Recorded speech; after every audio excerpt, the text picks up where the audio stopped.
Autism is a brain disorder that's taken over the world country by country, and it's becoming a pandemic.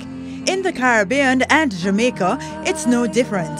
Find out how Jamaica is addressing this issue in the documentary Autism Splash, Helping Our Own, Together We Can Make a Difference.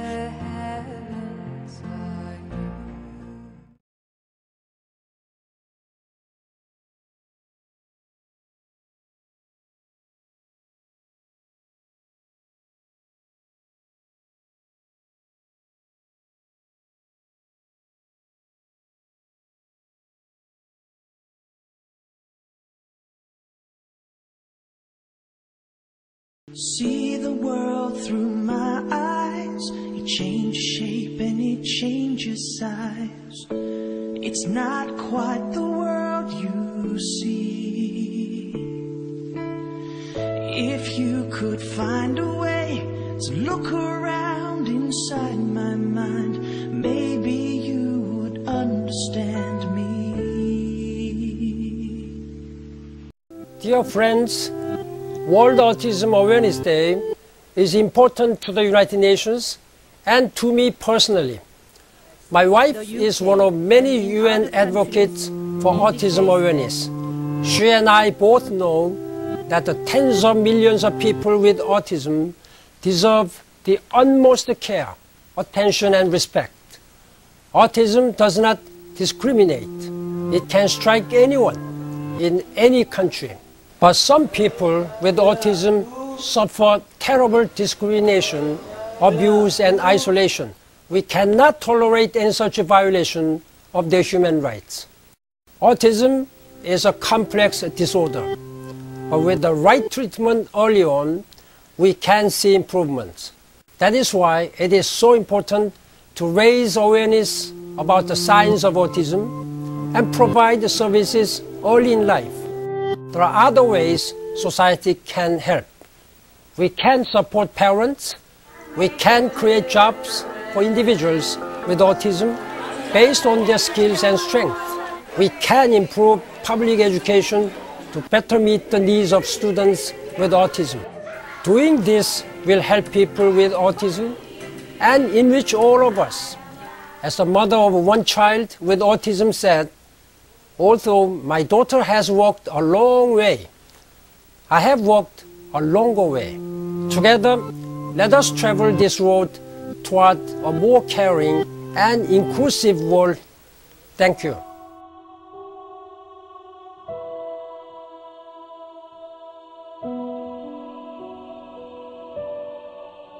From conception in the womb to childbirth, a bond is created. Parents eagerly anticipate seeing their newborn child. Dreams and desires for that precious child are envisioned. Then in the blink of an eye, it all changes. Autism. To hear that your child has autism is not news most parents wish to hear. Autism is a brain-based condition which affects children's normal development in social and communication skills. Autism is a condition that ranges from mild to severe, and the number of people diagnosed with autism each year is about 110, and about 1 in 70 of those are boys. Okay, while we don't know the exact causes of autism, we do know that based on research done in the US, that women over age 40 who conceive a child have about a 50% greater rate of having a child with autism than a person younger than 30 who conceives a child. There are genetic components to autism. The research has shown that identical twins have a higher risk of having autism than fraternal twins or siblings. And so there does appear that there's a genetic component to autism. Living with and raising an autistic child isn't an easy job. The immediate steps after a child is diagnosed with autism for a parent to take, of course, are acceptance that the child has the condition and now needs a lot of help. There are several forms of therapy available to help a child with autism, ranging from speech therapy to behavioral therapy. There are medication managements available. There's also specialized education that's available for children with autism. So parents would first need to find out what those services are, if they're available in their communities, and start seeking them immediately. Years ago, maybe a generation ago, persons who were diagnosed with autism or thought to have autism were just institutionalized. Their parents would probably never see them again. Now we know that based on research and practice, that if children get early intervention, maybe as early as age 3 or sometimes even before that, that there is hope of them recovering and doing much better than when they were left alone and not treated. Autistic child faces several hazards, but some of which are because of lack of communication and social skills. They're unable often to explain themselves if they're feeling pain or in danger or hurt in any way. It's hard for them to communicate that to people around them, and that puts them at risk of danger.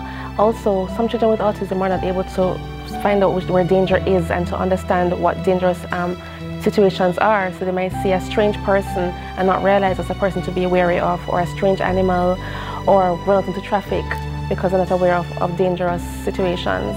Patience, understanding, and sacrifice that enables you to cope with the everyday struggles and hard work involved in caring for a child with autism.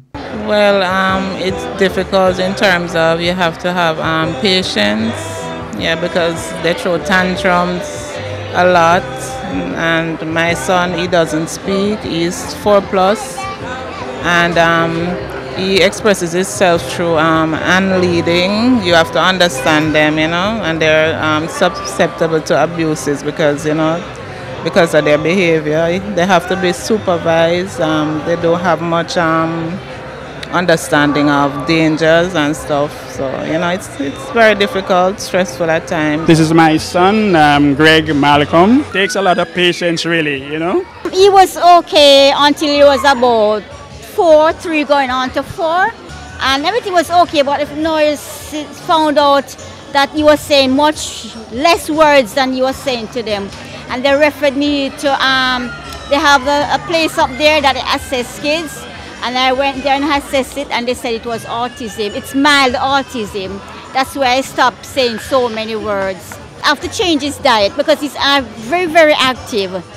It's certain things he would eat and drink and all that.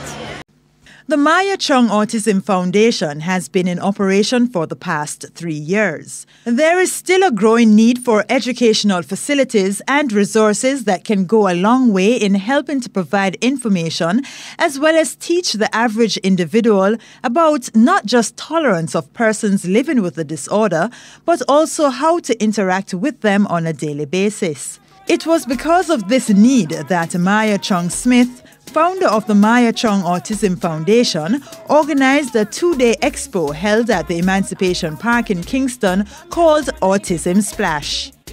Autism, me have my son and him have autism. Sometimes me have to wonder if it's autism. He is so cute and he's not talking.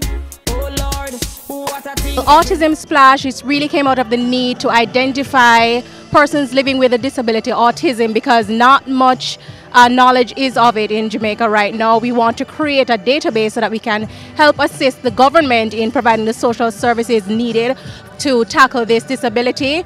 We want to create a database so that we can make it available to the ministries of Labour and Social Security, as well as the ministries of Education and Health. We received funding from the Canadian International Development Agency, CEDA, a total of 13,000 Canadian dollars, and we use this to fund this event today. We have our stakeholders from all sectors this afternoon. We have representatives from the Lions Club of Mona, who have been instrumental in helping the foundation in assisting one of its major projects this year, the Adonijah School, which is located off Hagley Park Road, and they've been instrumental in helping to bring greater focus to the needs of that institution, and they've adopted that institution as their project for this financial year. We also have on board Organa Gold. We also have the Genesis Academy, representatives from the mustard communities rather. We also have a premier specialist in the field of autism, and we're here today giving free assessments to the disabled community. And as I said before, we want to use that opportunity to help augment the lives of these individuals, because oftentimes they go about without a voice, and we just want to be that beacon of hope that they have. See the world through my eyes. It changes shape and it changes size. It's not quite the world you see. If you could find a way to look around inside my mind, maybe you would understand me.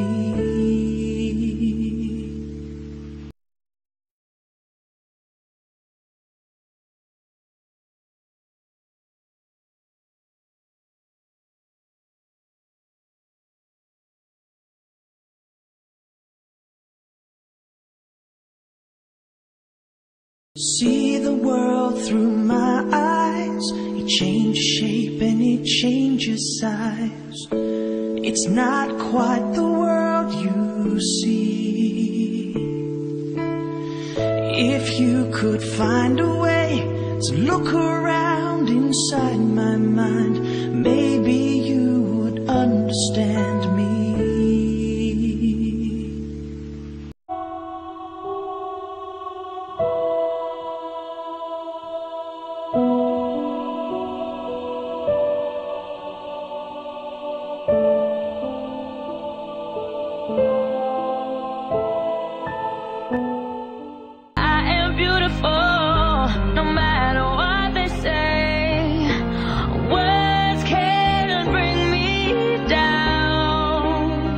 Welcome back to Live at 7. I'm Jody Brown-Lindo. Now, autism is a difficult condition for families and artists to deal with. The Maia, Chung Autism and Disabilities Foundation will be putting on Autism Splash at the Emancipation Park. Autism Splash will offer free diagnoses to children, teens and adults living with autism, as well as offering free information and resources about living well with the disorder to persons whose children and/or relatives or charges have been diagnosed with autism. For more on Autism Splash, we're joined by its project creator, Maia Chung, and Canadian High Commissioner to Jamaica, His Excellency Stephen Hallahan. Good evening. Thank you both for joining us. Good evening. Thanks for having us. You're welcome. Maya, let me first of all say congratulations for the work you've been doing for the last 3 years. I know it cannot be easy. And, of course, it is one of those landmark things that have taken place in Jamaica. Now, Autism Splash, where did that come from? All right. One point of clarification, we'll be doing screenings. And it's very important that Jamaica knows that it's screenings because diagnoses take a long time to do in the autistic world.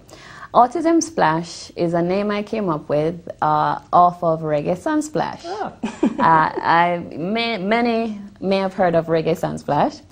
Autism is not fun, and if you've known anything about the foundation, is we've always tried to incorporate an upbeat element to an approach to living with the disorder. It's not the only disorder in Jamaica, but it is very miserable to live with. It breaks up marriages, it's financially draining, it causes depression, the children are sometimes, most oftentimes abused. So a part of the mandate of the Autism and Disabilities Foundation, MCADF, and our team is to, anything we try to do to bring awareness has to have fun. So the Splash will offer screenings. It will offer exhibits by Mustard Seed. Lions of Mona will do free eye screenings. There will be RADA there to teach mothers how to, and fathers, how to earn a living while at home and taking care of the disabled child because you can't necessarily leave.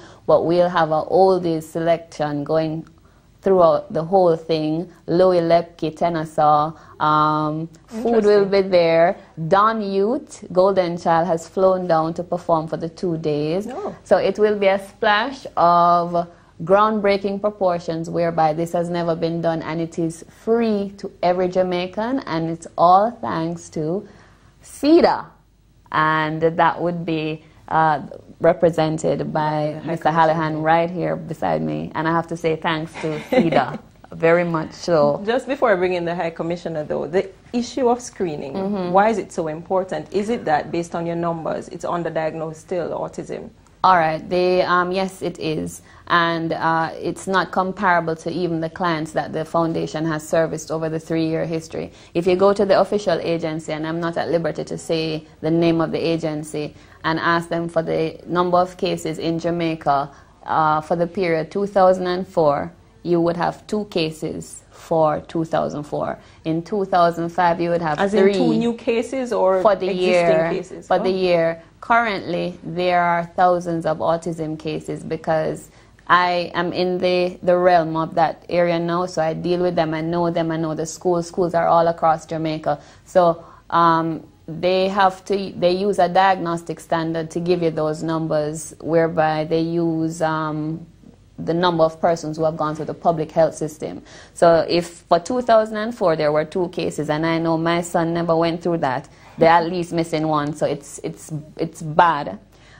without a screening that leads to the diagnostic papers. The papers are like passports. Right. An autist, severe or otherwise, cannot be schooled, therapied, or anything unless you know what you're doing with them. So it is fundamental. This is the lifeblood of making progress to dealing with the disorder. And you intend to use that information from the screening you get, I hear, to write a position paper, but also to create a database that the foundation will make available to the 3 agencies that have the 3 state agencies that really oversee that kind of thing: Ministry of Health, Ministry of Education, and the Ministry of Labor and Social Security. We're going to give them this database as well as write this position paper, and we want to choose some families with the help of the CFLI funding that we will walk through to coping, who are not now coping. Hi, Commissioner. How did CEDA get involved in this? Oh, that's a very short and positive story. I got to start off by saying it's going to be more than a splash. It's going to be a tsunami. I hope. That's what we're aiming for. You know, people often say that the true worth of a society is best measured by how it deals with its most vulnerable communities. And we look for projects and organizations that are working often outside the mainstream and working with very, very special people in society in very, very disadvantaged communities. The other types of organizations that we often look for are ones who are self-starters, people or communities, households or organizations